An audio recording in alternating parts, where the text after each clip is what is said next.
যে কোনো রেস্টুরেন্ট বলুন বা বিয়েবাড়ির অনুষ্ঠানে এই স্টার্টার হিসেবে কিন্তু থাকে এই জনপ্রিয় খাবারটি।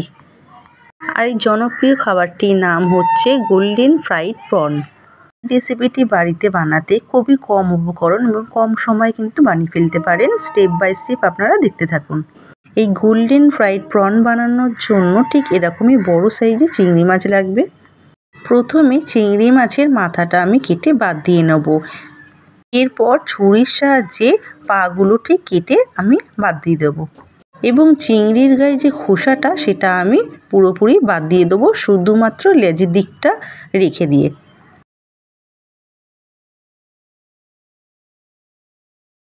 এই যে দেখতে পাচ্ছেন আমি লেজের দিকে কিন্তু সম্পূর্ণভাবে রেখেছি, একটু কাটিয়ে নিই। এরপর ছুরির সাহায্যে ঠিক এইভাবে কেটে নেবো যাতে ভিতরের ময়লাটা খুব সহজেই বার করে নেওয়া যায়। দেখলেন খুব সহজভাবেই কিন্তু ময়লাটা পুরোপুরি বেরিয়ে এলো।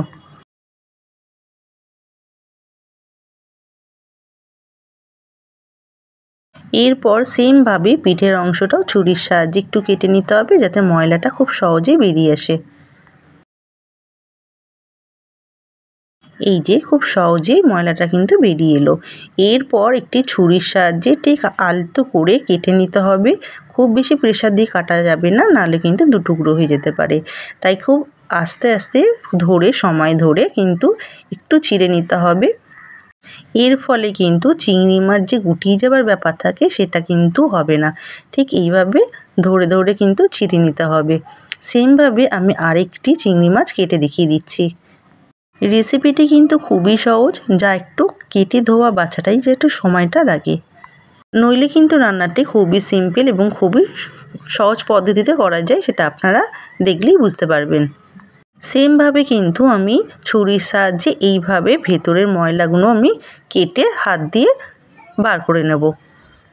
চিংড়ি মাছের এই ভেতরের ময়লাটি কিন্তু খুব ভালোভাবে বেরিয়ে এসছে। এরপর সেমভাবে আবারও আমি ওই পিঠের দিকের ময়লাটা আমি ছুরির সাহায্যে একটু কেটে আমি ময়লাটা বার করে নেব।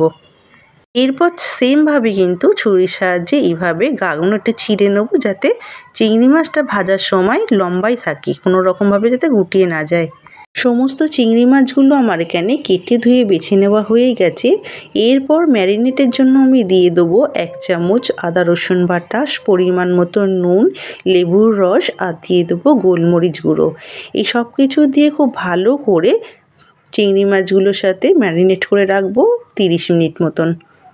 আপনাদের হাতে সময় না থাকলে 10 থেকে 15 মিনিটও রাখতে পারেন ম্যারিনেট করে। তবে এটা যত বেশি ম্যারিনেট করে রাখবেন তত কিন্তু ভালো হয়। আমি কিন্তু এখানে 30 মিনিট থেকে 40 মিনিট মতন আমি ম্যারিনেট করে রেখেছিলাম। অন্যদিকে লাগবে ধনেপাতা কুচি, লঙ্কা কুচি, আদা রসুন কুচি একটি পাত্রে নিয়ে নেবো এবং ব্যাটারের জন্য নিয়ে নেবো মাপ অনুযায়ী 1 কাপ ময়দা আর 1 কাপ কর্নফ্লাওয়ার। তার সাথে অ্যাড করব স্বাদ মতো নুন, গোলমরিচ গুঁড়ো দিয়ে ভালো করে মিশিয়ে নেব। এরপর ব্যাটার বানানোর জন্য পরিমাণ মতন জল দিয়ে খুব ভালো করে গুলে নিতে হবে। তবে দেখতে হবে ব্যাটারটি যেন খুব বেশি পাতলা বা খুব বেশি ঘন যাতে না হয়। আমি এখানে তেলটা অ্যাড করতে ভুলে গিয়েছিলাম, পরে আমি তেল দিয়ে খুব ভালো করে আবারও মিশিয়ে নিয়েছিলাম। হয়ে গেলে চিংড়ি মাছগুলো কোটিং করার জন্য নিয়ে নিতে হবে একটি পাত্র। একটি প্লেটের মধ্যে নিয়ে নিয়েছি ময়দা, স্বাদ মতো নুন আর গোলমরিচ গুঁড়ো দিয়ে খুব ভালো করে মিশিয়ে নিয়েছি। এরপর কড়াই তেল গরম হতে দেবো, ততক্ষণে প্রত্যেকটি চিংড়ি মাছগুলো ময়দার মধ্যে একটি কোট করে নেব। চিংড়ি মাছ ডাইরেক্ট দিলে কিন্তু ব্যাটারে যেটা খুলে যাওয়ার চান্স থাকে, তাই এইভাবে ময়দার মধ্যে কিন্তু খুব ভালো করে চেপে চেপে কোটিং করে নিতে হবে। সবগুলো কিন্তু কোট করা হয়ে গেছে। এরপর বড় সাইজের একটি পেঁয়াজকে আমি এইভাবে চাকা চাকা করে কেটে নিয়েছি, সেইগুলো আমি ময়দার মধ্যে কোট করে নিয়ে এরপর ব্যাটারের মধ্যে ডুবিয়ে গরম তেলে ভেজে নেব। তবে এখানে কিন্তু খুব বেশি হাই হিটে কিন্তু ভাজলে হবে না, লো টু মিডিয়ামে রেখে কিন্তু ভাজতে হবে। তবে অনেক বিয়েবাড়ি অনুষ্ঠান বা রেস্টুরেন্টেই বলুন না কেন, এই গোল্ডেন ফ্রাইড প্রনের সাথে কিন্তু এই অনিয়ন ফ্রাইটাও দেওয়া হয়। কারা কারা খেয়েছেন এই আমাকে কিন্তু অবশ্যই কমেন্ট করে জানাবেন। প্রত্যেকটা অনিয়ন কিন্তু এইভাবে একে একে আমি ভেজে তুলে নেবো একটি পাত্রে। এরপর চিংড়ি মাছগুলো নিয়ে ব্যাটারের মধ্যে খুব ভালো করে ডুবিয়ে নেবো। কয়েক সেকেন্ড এইভাবে উঁচু করে ধরে নিতে হবে। এরপর গরম তেলেও সেম প্রসেসেই কিছুক্ষণ ধরে রেখে তারপরে কিন্তু ছাড়বেন। নেক্সট আরেকটি চিংড়ি মাছও কিন্তু আমি তেলের মধ্যে দিয়ে ভেজে নেব। চিংড়ি মাছগুলো ভাজার সময় কিন্তু বেশি দিয়ে ভাজা যাবে না, একটা থেকে দুটো দিয়ে কিন্তু ভাজবেন, নাহলে কিন্তু একটার সাথে আর একটা লেগে যেতে পারে।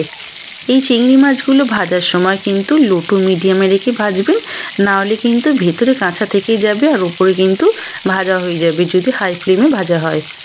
তাই লো টু মিডিয়ামে রেখে এইভাবে একটু ধৈর্য ধরে ভেজে নেবেন। তবে খুব বেশি কিন্তু সময় লাগে না এই চিংড়ি মাছগুলো ভাজতে। যারা এটা করেছে তারা অবশ্যই জানবেন যে কতটা সহজ এই রেসিপিটি।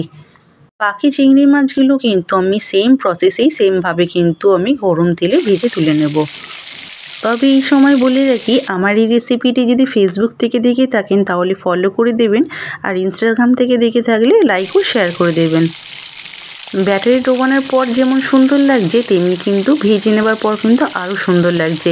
আর যখন মুখে পড়বে এই ধনেপাতা কুচি, লঙ্কা কুচিগুলো, তখন কিন্তু খেতে আরও বেশি টেস্ট হবে। প্রত্যেকটি চিংড়ি মাছ আমার খুব ভালো করে ভেজে নেওয়া হয়ে গেছে। দেখতে পাচ্ছেন কতটা সুন্দর দেখতে লাগছে। রেসিপিটি যেমন সাধারণ লাগছে ডেকোরেশনে, তত কিন্তু খেতে অসাধারণ হয়েছিল। এই রেসিপিটি খেতেও কিন্তু একেবারে বিয়েবাড়ি অনুষ্ঠানের মতন বা রেস্টুরেন্টের মতনই হয়েছিল। এইরকমভাবে সন্ধ্যে স্ন্যাক হিসেবে কিন্তু আপনারা বাড়িতে বানিয়ে সার্ভ করতে পারেন। এটি যেরকম মুচমুচে হয় তেমনি কিন্তু ভেতরের স্টাফিংটা কিন্তু অসাধারণ হয়েছিল। রেসিপিটি এতটাই সহজ, বাড়িতে যদি কোনো লোকজনও আসে আপনারা কিন্তু চটজলদি এটা বানিয়েও দিতে পারবেন। ভিডিওটি ভালো লাগলে লাইক শেয়ার করে দেবেন, আর বাড়িতে অবশ্যই ট্রাই করে আমাকে কিন্তু কমেন্ট করে জানাবেন যে আপনাদের কেমন লাগলো। আর সাথে সাবস্ক্রাইব করতে কিন্তু ভুলে যাবেন না। তাহলে ভালো খান, ভালো থাকুন, টাটা।